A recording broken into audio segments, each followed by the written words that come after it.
Good morning, students. This is my lecture number 1 for class 12th, subject English, for chapter number 4, The Enemy.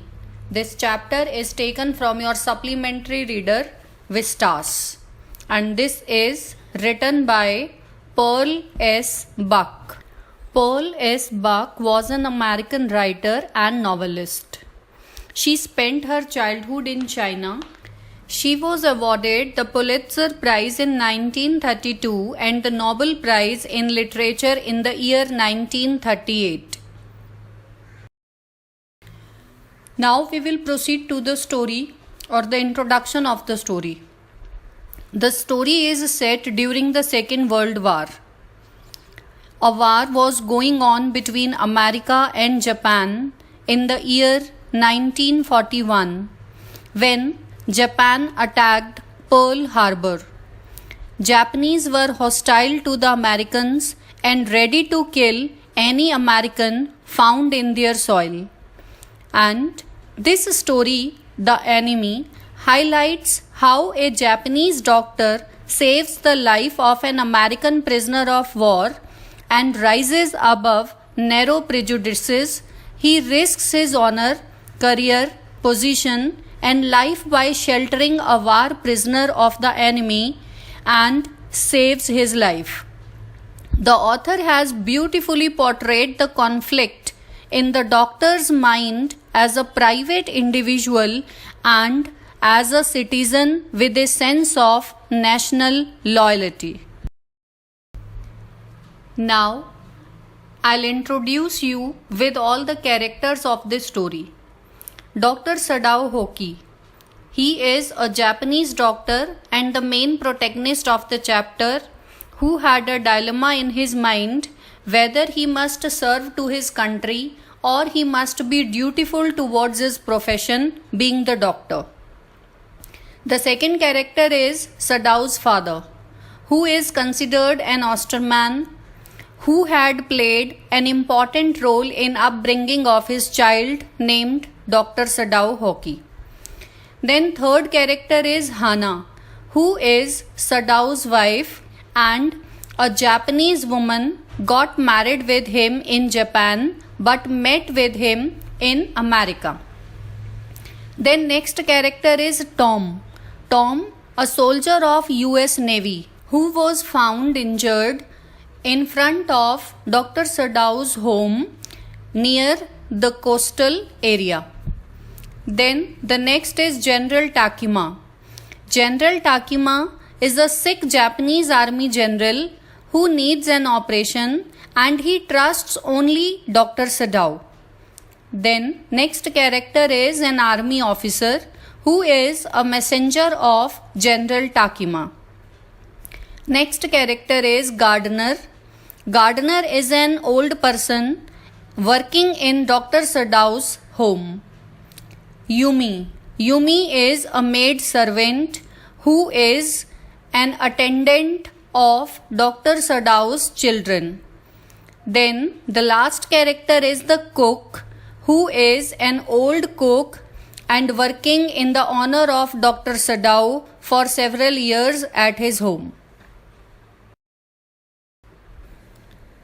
The chapter The Enemy begins with Dr. Sadao's upbringing and his profession.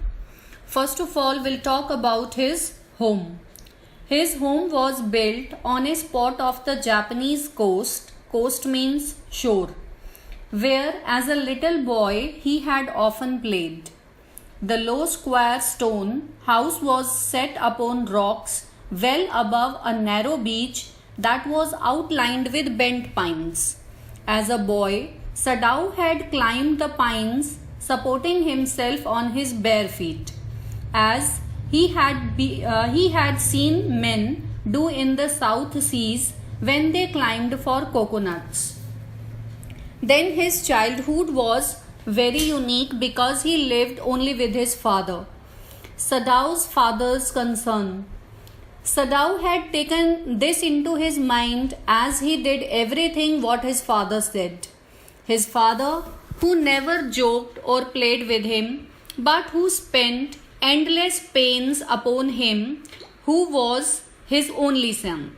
Sadao knew that his education was his father's chief concern. For this reason, he had been sent at 22 to America to learn all that could be learned of surgery and medicines. He had come back at the age of 30, and before his father died, he had seen Sadao become famous not only as a surgeon but as a scientist. Because Sadao was perfecting a discovery which would render means repair, wounds entirely clean. He had never been sent abroad with the troops because there was a reason behind it.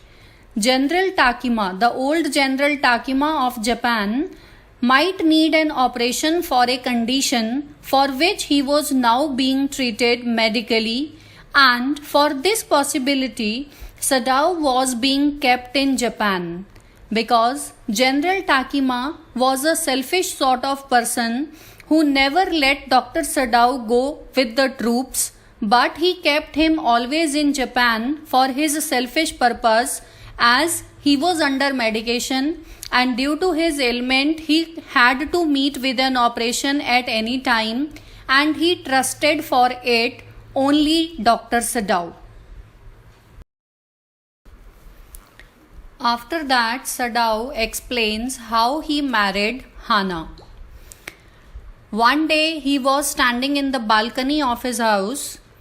He noticed clouds were rising from the ocean. The unexpected warmth of the past few days had at night drawn heavy fog from the cold waves.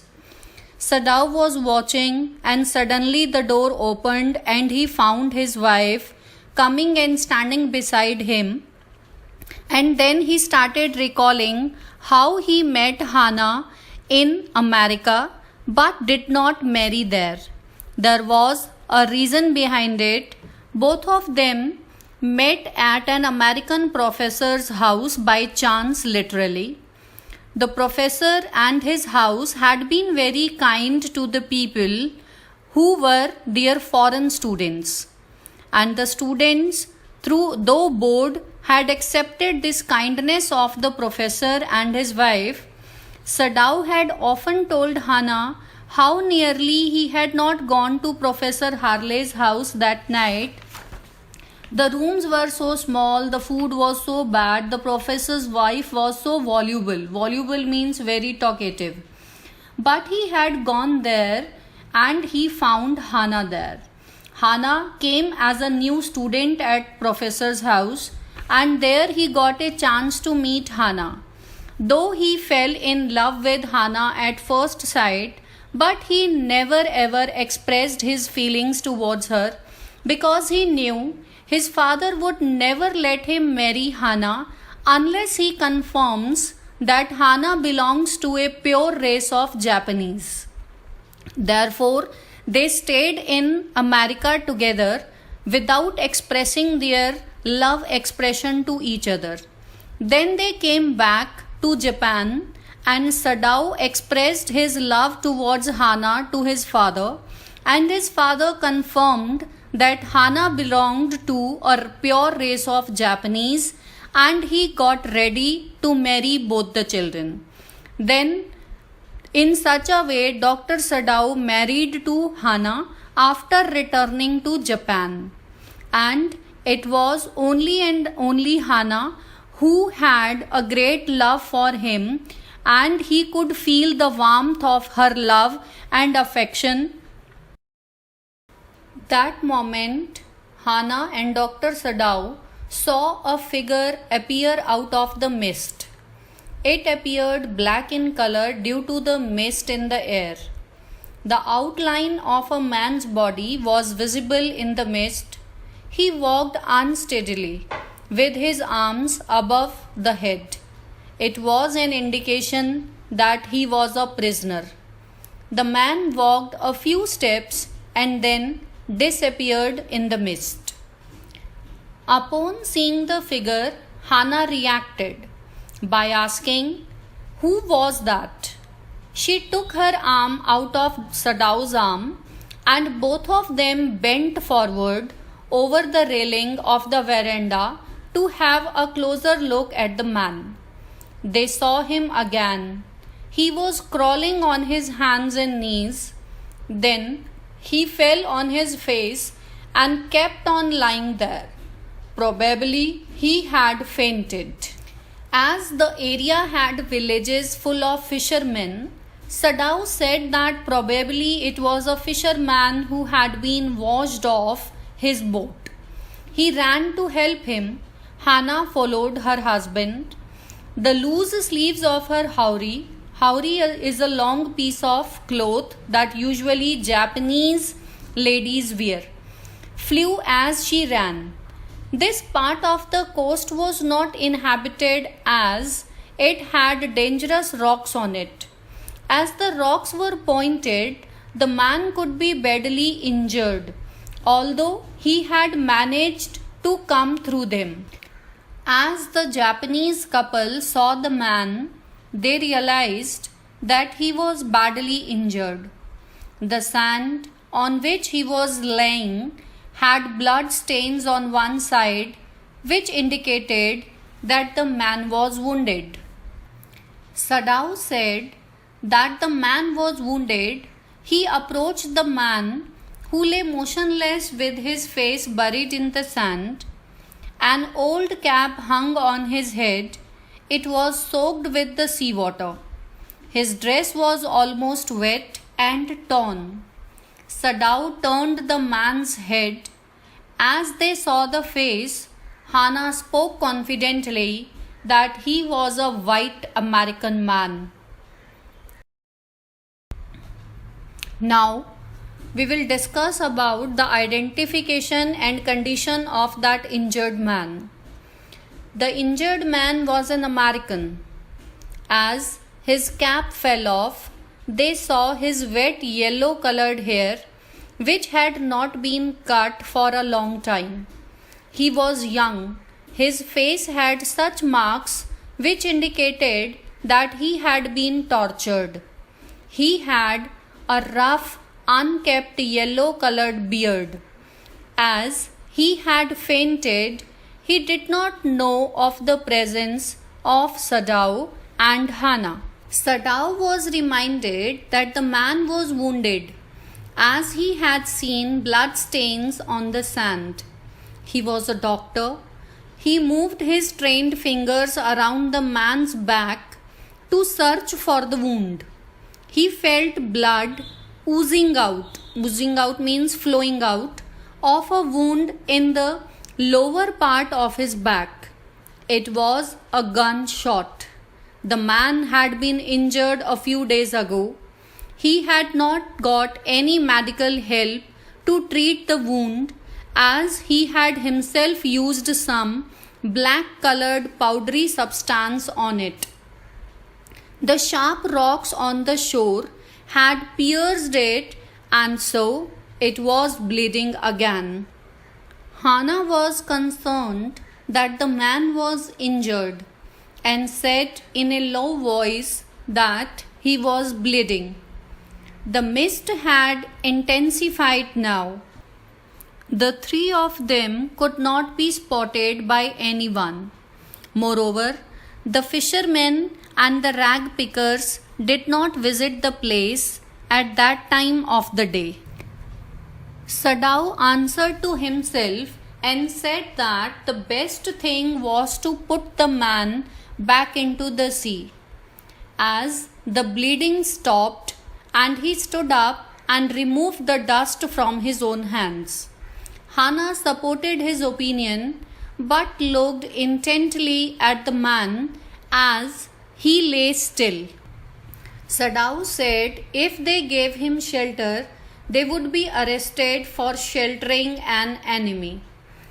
If they handed him over to the Japanese army as a prisoner, then he would die in the prison, as he thought that both the options were not favorable.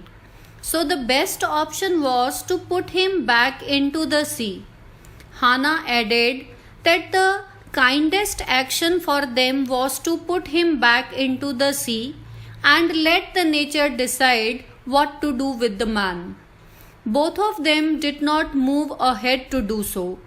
Rather, they stared at that motionless figure with dislike.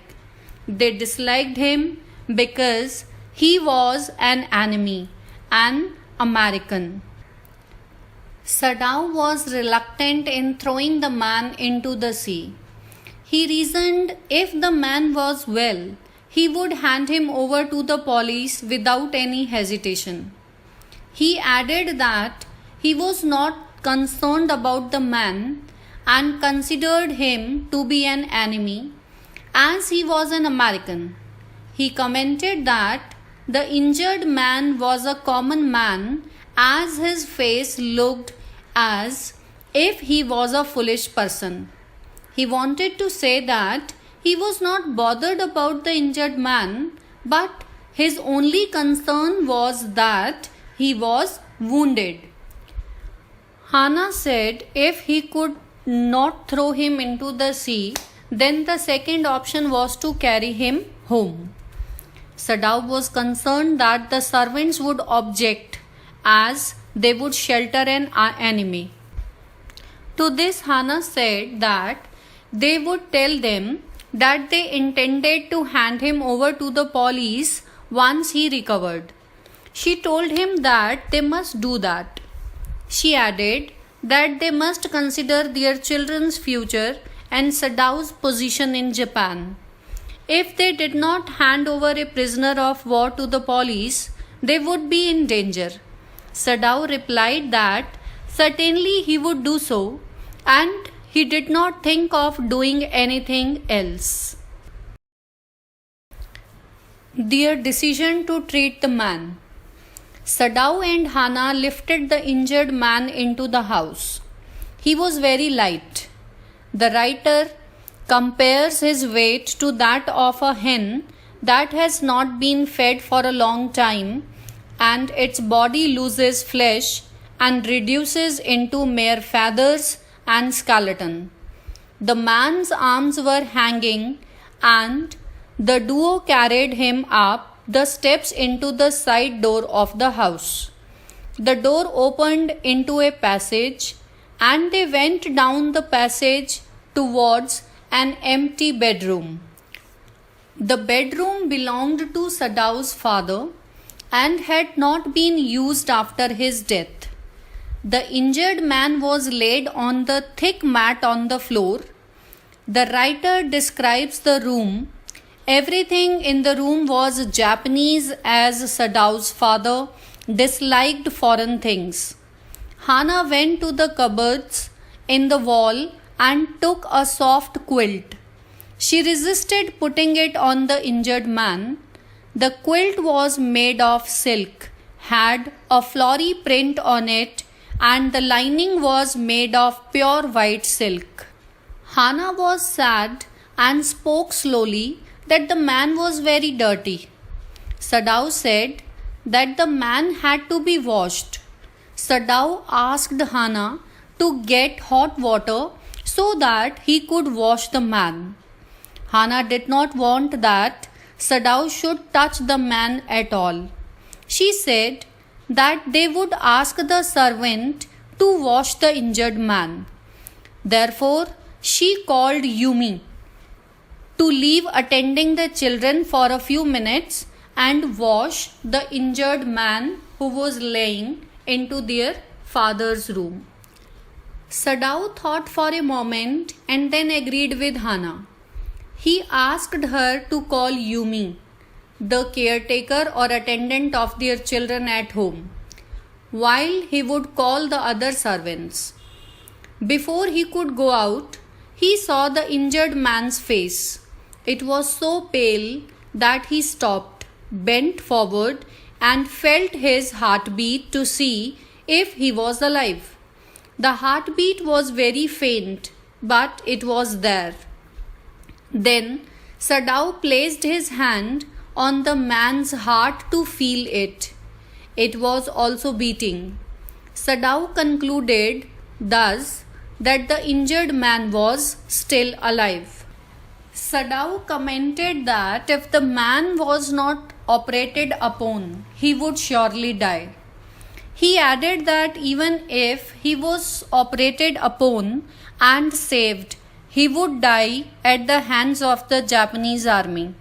So, either ways, he would die. Now, we will talk about the behavior of all the members upon Sadao's decision when he decided to operate on the American prisoner of war. Hana screamed with fear and asked Sadao not to save the man. She feared that if he lived, they would be in danger. To this, Sadao questioned what would be the implications if the man died. He looked down towards the injured man and wondered that he had a lot of energy which had kept him alive through such tortures. He countered his thoughts with the fact that the man was very young. He seemed to be 25 years of age, and at that age, people do have a lot of energy. Hana asked Dr. Sadao, did he mean the man could die during the operation? Sadao confirmed her question. Hana was pondering over this possibility, and as she was taking time to reply, Sadao left. He said that something had to be done with the injured man, irrespective of the results. The first thing was to wash him. As he walked out of the room, Hana followed him. She did not want to remain in the room alone with the white-skinned man. Since she had left America, he was the first white man she had seen. She had no contact with the Americans whom she had met, as they were her enemies. This injured man was also an enemy and was a threat to them. Hana turned to the children's room and called out to Yumi. As the children heard her voice, she went inside, smiled at them, and played with her 3-month-old son. As she held the baby who had soft black hair, she motioned with her mouth to Yumi, asking her to come. Yumi replied that the baby was ready to sleep and that she must put it to sleep before accompanying her.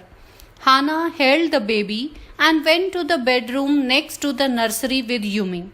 Yumi spread the sleeping quilts on the floor and laid the baby between them. Then Hana led the way as they walked fast towards the kitchen. The two servants in the kitchen were scared after hearing their master's words regarding the injured man. The old gardener, who also worked as a servant, was pondering over the news and pulling the hair from his upper lip. The old gardener spoke bluntly to Hana. He said that Sadao must not treat the injured white man. He reasoned that the man was destined to die. Firstly, he had been wounded by a gunshot, and secondly, the rocks of the sea wounded him further. If Sadao healed the wounds given by the gun and the sea, then the gun and the sea would treat them as enemies and seek their revenge. The gun represents the Japanese army and the sea represents the country of Japan. If they treated the enemy, they would be punished by Japan. Hana politely said to the gardener that she would pass his message to Sadao. She was frightened, though not superstitious, like the old man. She thought that helping an enemy could never be good for them. Still, she asked Yumi to get hot water into the room where the injured man was kept. So children, this is the explanation from page number 24 to 30 of lesson number 4, The Enemy. Let us recall what we studied from page number 24 to 30 in a nutshell. This chapter began with a Japanese doctor named Dr. Sadao Hoki, who was very patriotic to his own country, But his duty did not allow him to let the man die to whom he encountered at the seashore in front of his house.